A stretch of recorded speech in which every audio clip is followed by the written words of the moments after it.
Hello बच्चों। आज हम पढ़ने जा रहे हैं समय के सदुपयोग पर निबंध।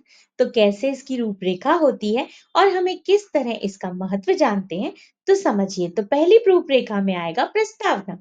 समय बड़ा बलवान है।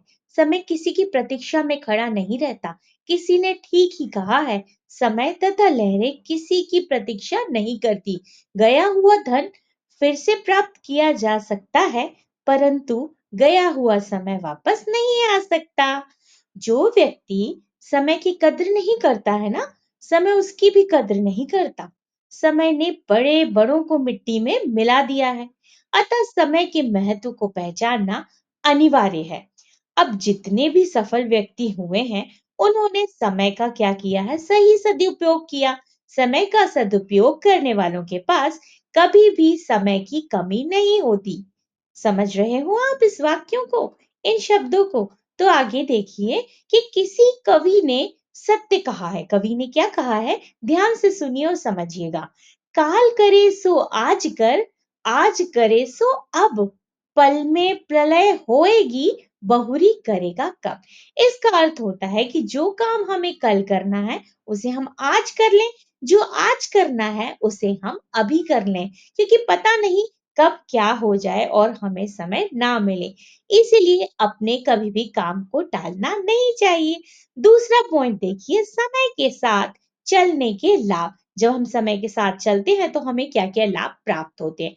बुद्धिमान मनुष्य समय की कद्र करता है तथा समय के साथ-साथ चलता है। कहते हैं, हर काम के लिए एक समय तथा हर समय के लिए एक काम जो होता है वो निश्चित बना होता है। अतः किसी भी कार्य को असमय नहीं करना चाहिए। मतलब हर एक समय का क्या बना होता है? काम बना होता है। आगे देखिए, प्रत्येक काम को, जैसे कि रोगी को दवा समय ना मिले, समय पर अगर नहीं दी जाए, तो ठीक से इलाज नहीं हो पाता उसका और वो ठीक नहीं होता।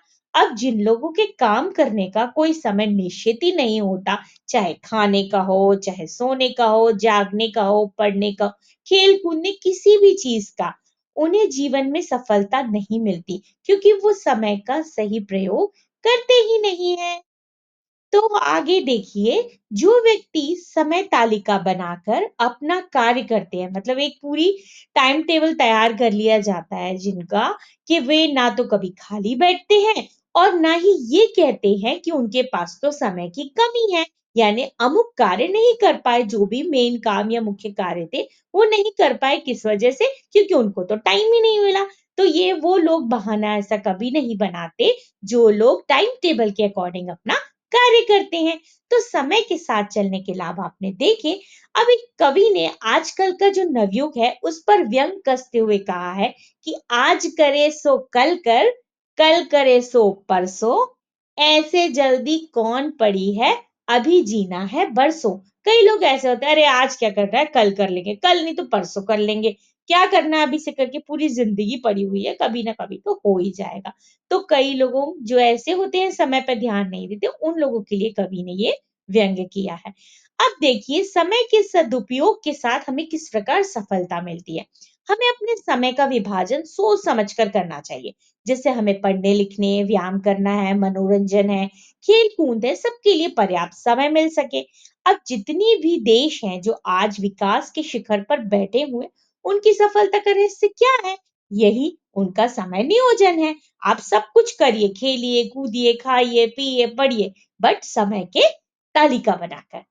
अब चीन और जापान जो हैं, आज इतनी प्रगति इसलिए कर सका क्योंकि वहां के लोग क्या करते हैं? समय पाबंद है। मतलब ये अपना काम जो होता है, वो स्वयं जो होता है उनका, यूं ही नहीं गवाते वो। हमारे देश तो कैसा है? प्रकृति का वरदान है। यदि हम चाहें तो समय का सदुपयोग करके अपने देश को क्या कर सकते हैं? संसार का सर्वश्रेष्ठ देश बना सकते हैं। ये अकेले नहीं कर सकते, हम सब मिलकर कर सकते हैं। और अधिकतर विद्यार्थियों में ये क्षमता बहुत होती है। तो विद्यार्थियों के लिए समय का महत्व जानिए। विद्यार्थियों के लिए तो समय का सदुपयोग करना और भी आवश्यक हो जाता है, क्योंकि उनके सामने उनका पूरा जीवन होता है। जीवन की ऊंचाइयां तय करनी होती है। साथ ही साथ विद्यार्थी जीवन में पड़ी आदतें जीवन भर साथ देती हैं। इसलिए हमें समय के महत्व को पहचान कर समय विभाजन कर समय का सदुपयोग करना चाहिए। तभी हमारा भविष्य सुंदर, सुनहरा बनेगा, संतोषजनक बनेगा। तो अब आप देखिए उपसंहार, ये हमारा आखिरी पॉइंट होता है कि वास्तव में समय के पंख होते हैं, बिल्कुल होते हैं, तथा वह उड़ता ही जाता है, मतलब वो रुकता ही नहीं है। उसके मार्ग में विराम चीज बीती नहीं, रुकना मतलब विराम चीज हो। अतः समय का सदुपयोग करना चाहिए और समय के साथ चलने वाले को ही सफलता मिलती है। और समय को व्यर्थ गंवाना यानी कि जीवन को व्यर्थ गंवाना है। तो अब आप भी अपने लिए, अपने देश के लिए कुछ करके दिखाइए।